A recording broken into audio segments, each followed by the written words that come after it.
Scots were here wi' Wallace bled, Scots Bruce has often led. Welcome to your gory bed, or to victory. Hello, welcome to aliīs Vocibus, where we explore little-known languages. Today we are heading to Scotland, but not so much for bagpipes and kilts. And we're not talking about Scottish English or Gaelic either. We're here for a language that many people have heard without realizing it's a separate language at all. Scots. Its general native name is Scots, or Scots Lead.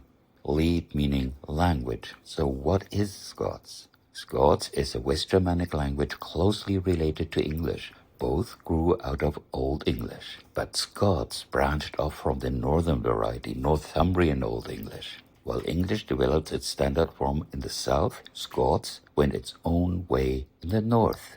Scots is generally considered the language of the Scottish lowlands. In fact, one of its names used to be Lowlands, literally lowlandish. It's often referred to as Broad Scots, to distinguish it from Scottish English. And here's the key. Scots is not just English with a funny accent.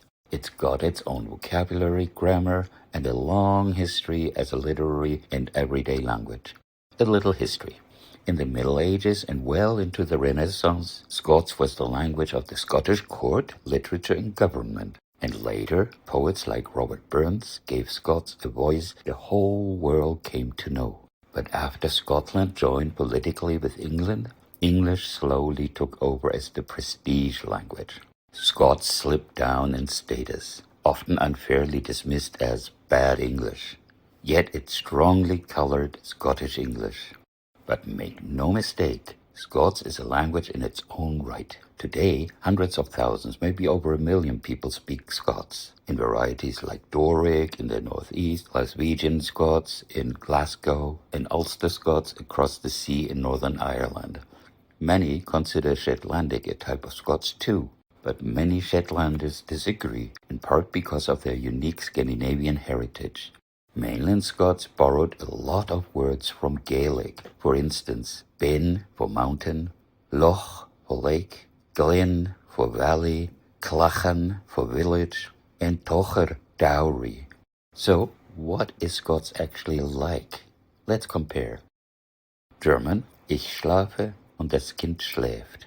Low Saxon, ik sloop und dat kind slurpt. Dutch, ik slaap en het kind slaapt. West Frisian, ik sleep and het bairn sleept. English, I sleep and the child sleeps. Scots, I sleep and the bairn sleeps. See the connection? Scots and English share deep roots, but words like bairn for child or ken for to know make Scots feel like a sibling, not a twin.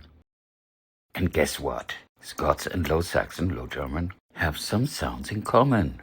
German, ein Haus aus Stein.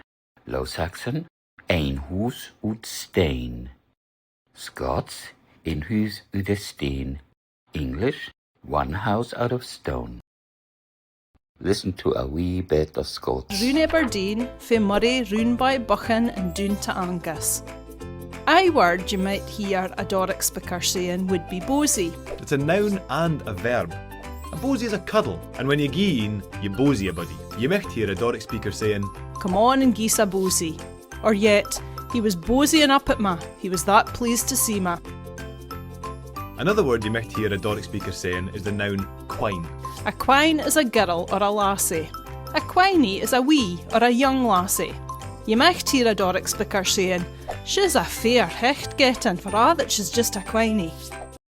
And you already know some Scots words, even if you didn't realize it. Lassie, cozy, eerie, cuddle, glen, wee. All Scots words that wandered via Scottish English into worldwide English. And yes, Scots strongly influenced Scottish English. Today, Scots is officially recognized as a minority language in the UK. Its future? Mixed. Some embrace it proudly, others treat it as just a dialect. But its culture, poetry, and music are alive and kicking. And here's one you definitely know.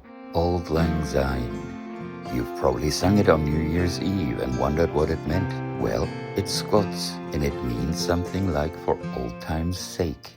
So, to sum up, Scots is English's northern sibling, a language with its own heartbeat and centuries of history still spoken by many today. And that's your brief intro to Scots. Stick around, because here at aliīs vōcibus we're giving the mic to voices you don't always hear but absolutely should. By for nu, on mine, this is just the beginning of the tale.